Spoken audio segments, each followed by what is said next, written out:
मंदिर जाना, दूसरा कौन सा है? और तीसरा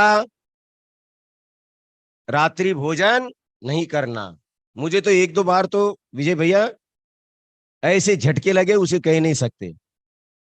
बाबूजी, जो ट्रक क्यों खा रहे हैं, मैं उन्हें दोष नहीं दे रहा कि क्यों खा रहे, क्यों? वे ऐसे पढ़े नहीं, उनमें संस्कार नहीं आए, उन्हें पता नहीं है हमारे क्या है? और वो ये बच्चों को वो अपने को सीखना है बेटा, ठीक है ना? तो सबसे पहले याद रखना है, अनछने पानी का प्रयोग नहीं करना। छने हुए पानी से हमें नहाना, नहाने के बाद फिर हमें जूते चप्पल पहनकर नहीं जाना। हम प्रक्षाल करने जा रहे हैं ना बेटा, हाँ? जूते चप्पल नहीं पहनना। क्यों? जूते चप्पल आप बाथरूम में ले जाते हो, और जो विद्वान वगैरह बैठे हैं ना, वे कुछ मैं गलत बोलता हूं और कुछ कमी रहती तो आपको बताना है, ये नहीं समझना मैं कुछ जानता नहीं, लेकिन मेरी आदत है कि सिखाने की। समझ? कोई आता नहीं और मैं वहां बीन बजाता हूँ जहां कोई नहीं बजाता, तो गलत होगा तभी तो कोई बताएगा सही, है आशीष जी? इसलिए मैं बजाता हूँ, बाकी मुझे कोई आता नहीं है, ठीक है ना? इसलिए जो भी उसमें विधि हो आप बताना, ठीक है? तो हमने नहा लिया, छने हुए पानी से नहा लिया। मंदिर जी में जैसे आपने यहाँ वस्त्र रखे रहते, वैसे शुद्ध धोती दुपट्टा पहन के ही भगवान का प्रक्षाल करना, ठीक है? अब आप लोगों को धोती पहनने नहीं आती है, धोतियां कई प्रकार की पहनी जाती है, लेकिन जिन मंदिर में ऐसी धोती पहनना चाहिए जिसमें शरीर का कोई अवयव न दिखे, ठीक है? पहले मैं यहाँ एक बार पहना के बता रहा हूं, फिर मैं आप में से दो तीन बच्चों को यहाँ बुलाऊंगा, वो भी मेरे साथ यहाँ प्रैक्टिस करेंगे।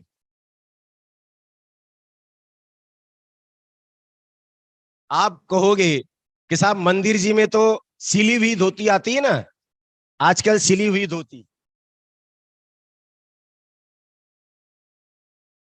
रेडीमेड, लेकिन वास्तव में देखा जाए तो यह धोती पहनकर प्रक्षाल करने का प्रावधान दिगंबर तेरा पंथ में नहीं है। क्यों नहीं है? अखंड वस्त्र से ही, क्या? अखंड वस्त्र पहनकर ही भगवान का प्रक्षाल किया जाता है। किसका? अखंड वस्त्र पहनकर। ये धोती फाड़ कर सिली जाती है, और हमारे इसमें फाड़ कर सिलने की बात नहीं, हमारी प्रतिमा भी जो बनती है वो वो जोड़ जोड़ के नहीं बनती है, अखंड बनती है। उसी प्रकार हमारे इसमें हर चीज अखंड होती है, खंड खंड नहीं होती है। लेकिन क्या करें, हम आलसी हो गए, हमें पहनने नहीं आते हैं, हाँ? जल्दीबाजी है तो क्या करते कि भैया सिली हुई धोती कर लो, लेकिन 99% हमें अखंड।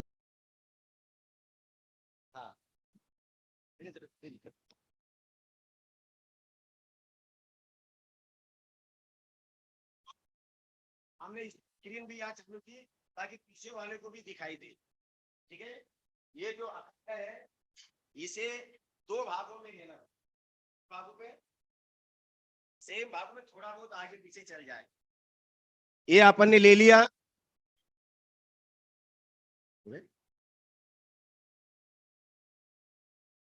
ये बीचों बीच अपने को पकड़ देख लेना, कहीं ज्यादा कम तो नहीं, इधर कम दिख रहा है, इधर ज्यादा दिख रहा है, तो सही धोती नहीं होगी। ये अपन ने धोती ले ली बीचों बीच। हाँ बेटा, क्या कह रहा हूं? अच्छा अच्छा, अपन ये धोती ले ली, ये पूरी है, बिल्कुल बीचों बीच अपन ने कर दी, दोनों में सेम भाग। देखिए दूरी आ गई बेटा, सेम ये आ गई, थोड़ी बहुत कम ज्यादा चलेगी, ठीक है? फिर बीच में यहां गांठ बांधनी है, ये पकड़ लिया अपन ने, देखो दो उंगलियां लगा ली। अब लड़कियां क्या क्या हमें क्यों बता रहे हो साहब? क्योंकि बेटा आप बड़े हो के आप भी कार्यकर्ता बनोगी, तो जब कार्यकर्ता, मैं देखता हूं बाहर कार्यकर्ता खड़ी रहती है, हाँ? तो वो भी बता सकती है अपने घर में, अपने बेटों को, समय भाइयों को, सबको बताने लायक है, जो बच्चे नहीं जाते उन्हें। तो ये दो अपने के दो उंगलियां इसमें रख दी मैंने, क्योंकि हमें सेंटर बनानी, गार्ड बांधनी। फिर हमने ऐसा कर दिया, ये गार्ड बन गई। ये मैं वो धोती बता रहा हूं जिसपे आप कबड्डी भी खेल सकते हो, जिसपे आप कुश्ती भी खेल सकते हो, समझ में, वो कभी छूटेगी नहीं। ये हो गया। अब ये दो भाग हो गए। पहला एक भाग मैंने ले, देखो इसे पूरा, ये पूरा ले लिया बेटा। फिर अब ये सेंटर पता है, यहां पर आप इसे ये कर दो। आपने अगर ढीली हो जाएगी तो यहां से भी कर दो। पूरी तरह से पैक हो गई, हो गई। या इतना भाग इसका छूट गया, छोड़ दो। ये दोबारा बचा, इसे भी ले लो। उसी प्रकार, जिस प्रकार लिया पहले लिया था ना, उसी प्रकार ये ले लिया। दोबारा वही प्रक्रिया।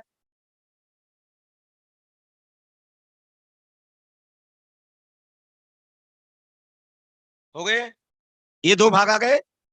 आप देखो, ये दो भाग आने के बाद अपन ने इसका जो एक सेंटर है ये यहीं पे कर दिया।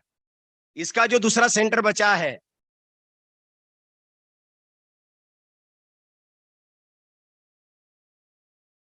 ये पूरा पीछे हमने क्या कर दिया बेटा, नहीं समझ में आया?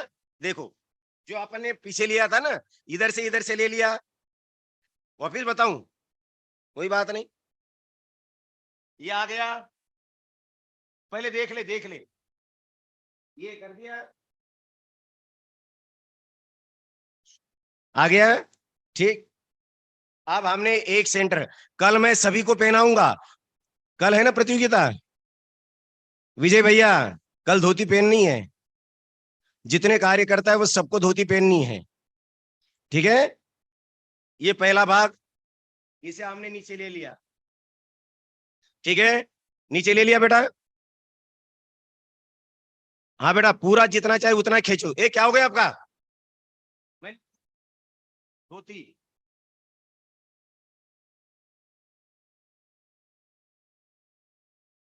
ऊपर ऊपर का भाग सब तरफ से आगे ले लिया, सभी तरफ से ये कर दिया बेटा अपन ने। सभी तरफ से अंदर करना है बेटा। ठीक है। हाँ, हो गया बेटा। इधर क्या हो गया?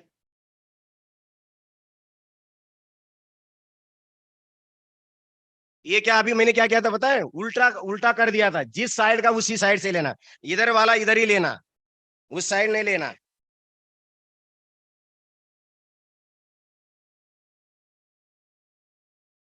अब इसे ऐसा ही छोड़ देना अभी। फिर इसका दूसरा भाग लेना, ये भाग दिख रहा है, इसे इसे दोबारा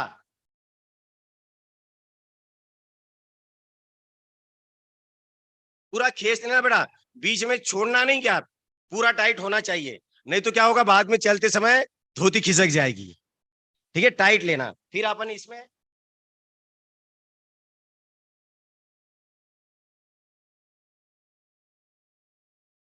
सेट देना है। सेम हो गई, थोड़ी सी बची है। ध्यान दो इधर, इसे जितनी बची उसे भी यहां कर दी। अब ये बची बेटा, अब ये बची है ना, अब ये जो बची है दोबारा जितनी बची है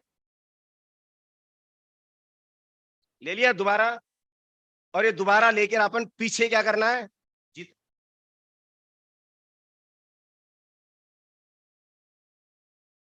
और झुक के लेना। झुक के क्यों लेना पता है? आप सीधी सीधे करोगे ना, तो जब आप पूजन की थाली लगाने के लिए झुकोगे तो वो छूटता चला जाएगा। वो छूटना नहीं चाहिए, इसलिए पहले ही क्या करना, और उसे टाइट कर लो, ताकि आप नीचे झुको भी, कुश्ती भी खेलोगे, नीचे भी गिरोगे तो धोती नहीं छूटेगी। ठीक है। फिर अब ये भाग बचा, इसकी घड़ी करो बढ़िया व्यवस्थित। लुगड़ा, तुम लुगड़ा पहनते हो ना, ये लुगड़े के भी स्टाइल यही है। हाँ, महाराष्ट्री लुगड़ा। ठीक है। अब ये जो बची है ना, अब यहां से यदि ज्यादा ऊंचा लग रहा है तो देखो, इसे आप अंदर घड़ी कर सकते हो, यदि ये ज्यादा लंबा लग रहा है ना। और फिर आप इसे दोबारा व्यवस्थित, हो गया। मैंने पैंट पहना है ना बेटा, तो थोड़ा व्यवस्थित नहीं हो पा रहा।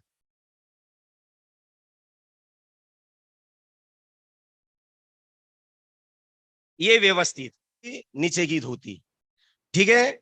अभी मैं किसी को भी, आशीष जी कहते कि हम हाथ नहीं खड़ा करते, हमने सबको सिखाई, किसी को भी यहां उठाएंगे, किसी को भी उठाएंगे और धोती पहन के, हमें समय बर्बाद करने के लिए नहीं है, एक एक समय बहुत कीमती है। किसी को भी बुलाएंगे 5 जनों को और धोती पहनने के लिए कहेंगे। फिर दुपट्टा, इस दुपट्टे को भी ऐसा पहले ओढ़ लेना बराबर। और फिर क्या करना, ये जो है ना, ये दोनों सेंटर बांध देना। सेंटर अपन यहाँ गाढ़ बांध देंगे, लड़कियों बात बात नहीं, ये अपने गाढ़ बांध ली, समझ में। ये जो पीछे का भाग है पूरा, सिर पर बाल नहीं दिखना चाहिए, ये पूरा ऐसा कान के नीचे से ले लिया इतना।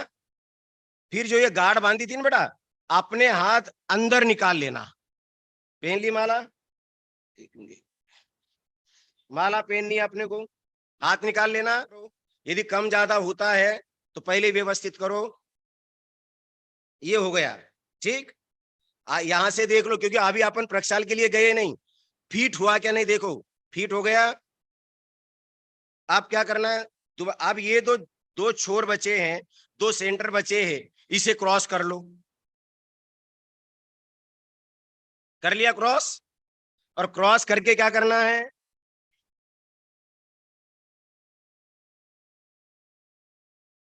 हाँ वो फिर दूसरा स्टाइल। इतना हो गया। अब ये जो बचे हैं ना, इससे अपन ये नॉर्मल ये कर सकते हैं।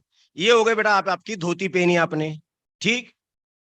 आप धोती पहनने के बाद अब हमें, वेरी गुड, लड़कियों को पता है। आप क्या करना है, कहाँ धोने हाथ, बाथरूम में नहीं, आप बाथरूम में एंट्री नहीं, अब अपन जाते हैं कहां पर, ऊपर, जहां पर अपनी सामग्री होती है वहां जाके हाथ धो लेना। दूसरा एक कपड़ा रहता है जो केवल हाथ पोंछने के लिए, उससे हाथ पोंछ लेना, ठीक। यदि आपको श्री जी के चरण स्पर्श करने हैं तो ये हाथ आप जमीन पे नहीं टिकने चाहिए। कई लोग क्या करते हैं, गर्भगृह में जाने के बाद वहां पर हाथ नीचे जमीन पे टेकते, जमीन पे हाथ टिक गए, अब आप भगवान को स्पर्श नहीं कर सकते हैं, ठीक है। केवल हमें चरण स्पर्श करने हैं। कई लोग ये गलती करते हैं पीछे वाले, जब अपन चरण, 2 गलतियां इसमें होती है। 2 गलतियां कौन सी होती है, एक तो अपन क्या करते पता है, भगवान के वहां जाते हैं, दूसरे प्रतिमा को स्पर्श नहीं कर सकते। एक गलती हम ये करते हैं। दूसरी गलती क्या करते पता है, अपन ने भगवान के चरण स्पर्श किए और चरण स्पर्श करके हाथ सिर पे लगा देते। हाथ कहां लगा देते, सिर पे। अब जो सिर पे हाथ लगा दिया ना, तो भी आप, ये पसीना है, आपने, मैंने पहले बताया, आपने हाथ धो लिए, अब ये हाथ श्री जी के अलावा अन्य कहीं टच नहीं होना चाहिए। ये 2 हाथ और श्री जी, बस। इसके अलावा यदि आपने हाथ समझो ऐसा भी लगा दिया तो आपको हाथ धोने पड़ेंगे, क्योंकि ये पसीना होता है। यहां लगाओगे पसीना होता है। जब तक भगवान का प्रक्षाल नहीं होता है तब तक आपको कुछ नहीं करना है। इससे किए तो साहब हमें नमस्कार करना है तो हाथ जोड़ो दूर से, ऐसा भी नहीं, दूर से ही नमस्कार, ठीक है। प्रतिमा को केवल चरण स्पर्श करने हैं। चरण स्पर्श करने के बाद विराजमान करते हैं वे भगवान हमारे नाभि के ऊपर होने चाहिए। इसलिए आप देखना, मंदिरों में जो हमारी वेदी होती है वो 2.5 फीट के ऊपर ही होती है। 2.5 फीट वेदी होती है, उसके बाद 3 कटनियां होती है, और उसके बाद कमल होता है। इसलिए जब भी हम श्री जी विराजमान करें, जिनवानी विराजमान, देखो ये क्यों बड़ा हुआ, जिनवानी भी जब विराजमान करे, जहां भी स्वाध्याय होता है हमारा, वह जिनवानी भी नाभि के ऊपर ही होना चाहिए। यहां देखिए, आप कहोगे यहां ये 2.5 फीट का है, इसके बाद ये इसके बाद क्योंकि हम यहाँ खड़े होते हैं तो जिनवानी हमारे नाभि के नीचे नहीं आती है, नाभि के ऊपर ही जिनवानी होनी चाहिए। लोग क्या करते हैं, हम क्या करते हैं, ये विषय नहीं है, सिद्धांत क्या है ये समझना जरूरी है। हम इसके अलावा जो करते हो सब गलत करते हैं, वो करते वो नहीं चलेगा। जिनागम में, जिनागम में वो चलता है जो जिनवानी में लिखा है। प्रक्षाल करते हैं तो टेबल रखते हैं, टेबल के ऊपर एक या दो ऐसी कटनियां रखते हैं, ठीक है। इसके बाद में अपन जब यहां मंत्र बोलते हैं तब श्री लिखते हैं। अपन क्या लिखते हैं, श्री।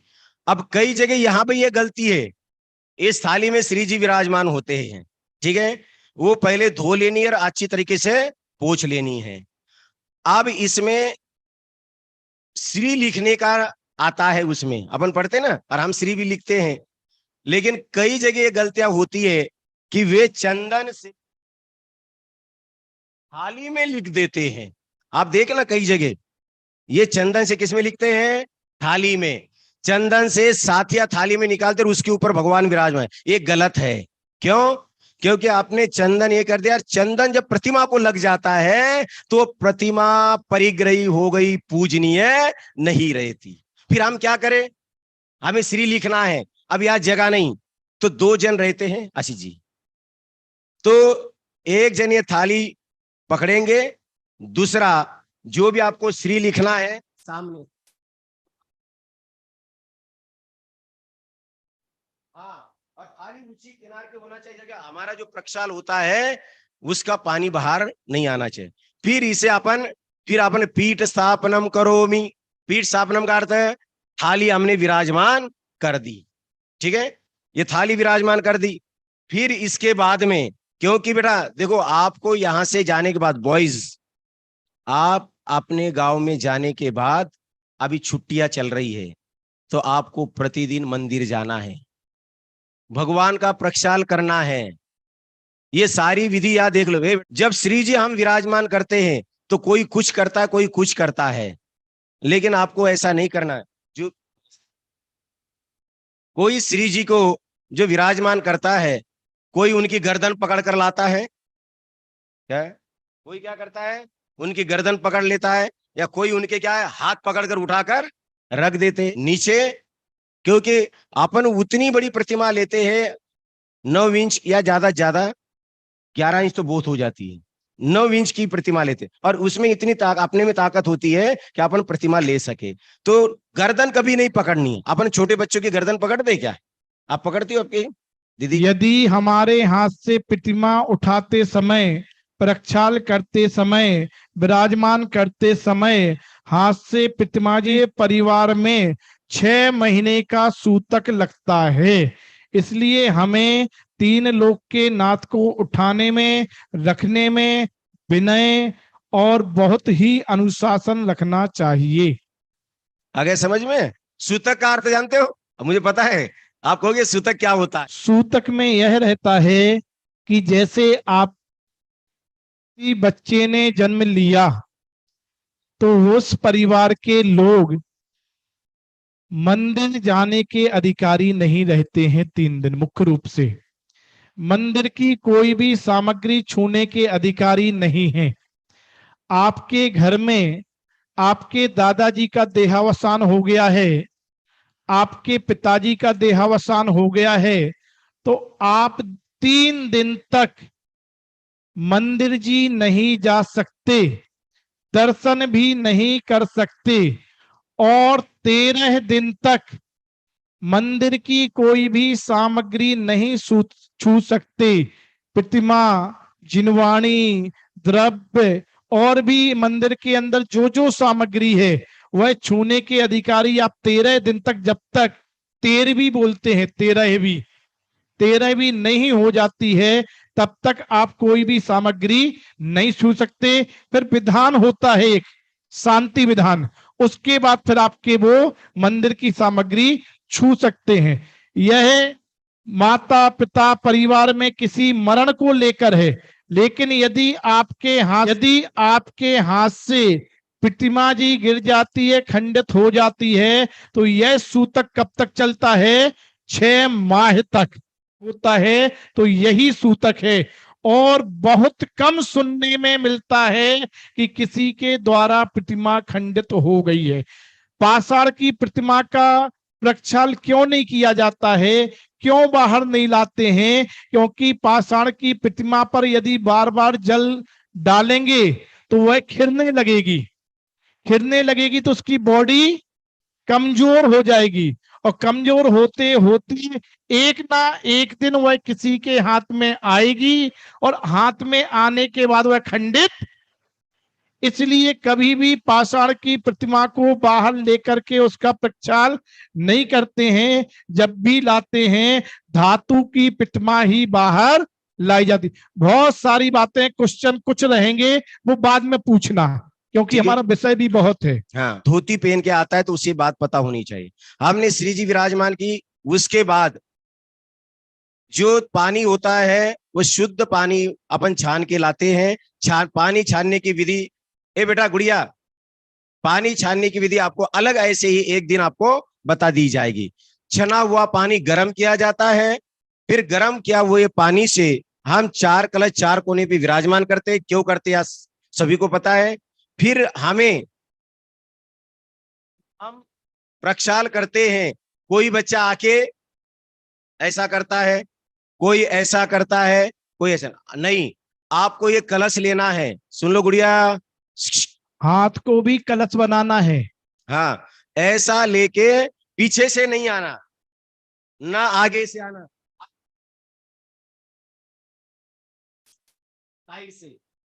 साइड से आने के बाद आपको, कई जन प्रतिमा को टच करते कलश, आप अपने मम्मी पापा के सिर पर हाथ रख सकते हो क्या? ये तो 3 लोग के नाथ है।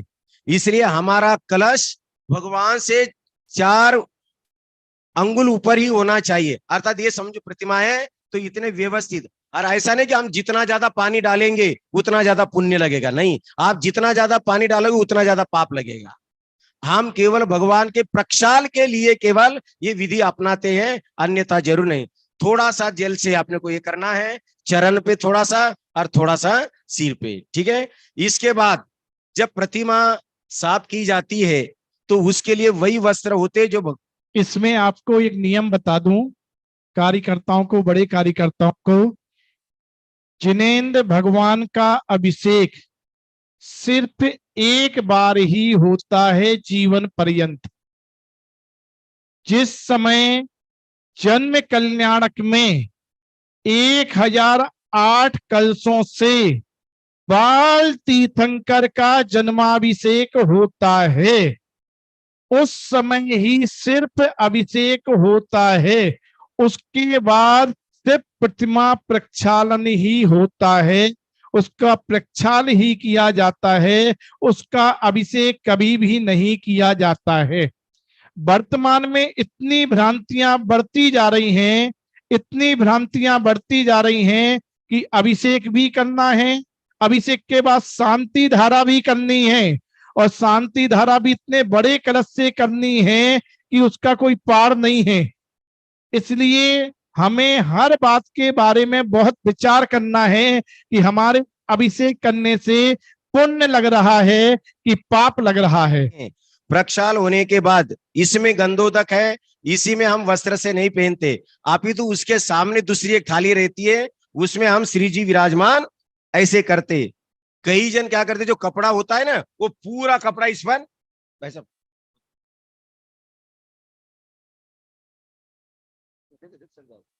कोई बात। कई लोग क्या करते हैं, श्री जी है ना, पूरा कपड़ा खोल देते हैं और पूरा क्या कर देते हैं। आप अपने घर पे बालक को ऐसा डालते हो क्या, पूरा तौलिया लपेट लो, ऐसा करते हैं? नहीं करते हैं। यदि हमें लगे साहब ये तो बहुत बड़ा है ना, तो उसे घड़ी कर लो। भगवान पे पूरा नहीं आना चाहिए, ये ले लिया, फिर व्यवस्थित ऊपर से नीचे तक ले जाना है, क्योंकि आप नीचे नीचे करोगे तो ऊपर का पानी दोबारा नीचे आएगा गंधोदक, इसे ऊपर से लगाकर व्यवस्थित ये करना है। फिर इसके बाद 2 जगह पानी अधिकतर रहता है, एक तो जहां पर पद्मासन रहता है वो दोनों पैरों के बीच में, तो ऐसे जगह अपन क्या करते हैं, इसका एक कोना रहता है, ये कोना बनाकर उसमें ऐसा पूरा नीचे डालते हैं तो उसमें वो पानी सूख जाता है, ठीक है। कई जगह क्या होता है सचिन जी, कई जगह लोग क्या करते हैं, ऐसा कपड़ा डालते हैं और उस पर श्री जी विराजमान करते हैं और फिर पूछते, ये भी गलत है, महापाप लग रहा है, परिग्रह का उपसर्ग है भगवान के ऊपर, समझ में। इसलिए भगवान के शरीर पर अधिक देर तक कपड़ा एक सा नहीं रहना चाहिए। तुरंत आप ये कर लीजिए, यदि आप ज्यादा समय रखते हो तो वो परिग्रह का पाप लगता है। और फिर समझो आपने कहा नीचे से भी है, तो एक जन क्या करे, मैंने श्री जी उठा लिए, नीचे अभी गीली है, तो ये क्या करेंगे, नीचे से पोछेंगे। मैंने श्री जी छोड़े नहीं, श्री जी ये पूरी किए, ठीक है। फिर दोबारा हमने सिर पर ऐसे लिए और दोबारा जिस वेदी से हमने निकाले उसी वेदी पे दोबारा विराजमान कर देते। हो गई बेटा आपने कहा कि प्रक्षाल की विधि हो गई। अपन ने शब्द यूज किया, अभी पंडित जी ने बताया था कि भगवान का अभिषेक केवल एक ही बार होता है, कब, जन्म कल्याण। बाकी जो कुछ करते हैं वो प्रक्षालन विधि होती है। कौन सी विधि होती है, अपने यहाँ वो नहीं होता है, अभिषेक नहीं होता है, प्रक्षालन विधि। क्यों, पूरे दिन भर भगवान जी है, सारे दरवाजे खुले हैं, हवा चल रही है, धूल आ रही है, तो धूल प्रतिमा जी पे रहे और उसके बिना हम पूजन करें तो परिग्रही भगवान के पूजन करने का पाप लगेगा। इसलिए पहले अपन क्या करते हैं, प्रक्षाल करते हैं, प्रक्षाल के बाद ही पूजन की विधि है, प्रक्षाल के पहले नहीं है। इसलिए पहले प्रक्षाल होता है, प्रक्षाल के बाद ही अपन क्या करते हैं, पूजन करते हैं। अब पूजन की विधि क्या है, ये विधि अपन अभी दो मुख्य विधि रहती हैं। एक तो हम छंद बोलते हैं, कौन सा छंद बोलते हैं गंधोदक का, निर्मलम निर्मलीकरणम पवित्रम पापनाशकम दकम वंदे विनाशकम। इसमें हमें मुख्य बात ध्यान रखनी है कि हमें गंधोदक कहाँ और कैसे लगाना है। क्या ध्यान रखना है कि गंधोदक कब, जो यहाँ छोटी है ना उंगली, इसके बाजू में 2 उंगली है आपकी, है ना, इन दोनों उंगलियों को पहले जल में डालेंगे। इधर इधर जो जल रखा होगा, हाँ, इसमें जो जल रखा हुआ, और फिर गंधोदक में फिंगर डाल के दोनों उसे अपने मस्तक पर लगाएंगे। कहाँ लगाएंगे, मस्तक पर लगाने के बाद फिर से जल से अपनी उंगली खोलेंगे। मस्तक पर लगाने के 2 कारण हैं, अभी पूछेंगे। पहला लौकिक कारण, दूसरा धार्मिक कारण। क्या कहा, पहला कौन सा कारण, दूसरा लौकिक कारण क्या है। हमारे घर में हमारे मम्मी पापा कार्यकर्ता, हमारे मम्मी पापा, हमारे दादा दादी, हमारे चाचा चाची हमसे बड़े हैं, तो हम उनके पैर छूते हैं। पैर पर वर्तमान में कैसे पैर छूते हो, कहाँ हाथ लगाते, वो बात नहीं कर रहे हैं। वर्तमान में तो दूर से छूते हैं और टच भी नहीं होते, जैसे पापा SC ST हो और हम जैन हो, ऐसे नहीं। नियम क्या है, मैंने बाबू भाई के आते साथ पैर छुए तो 3 बार,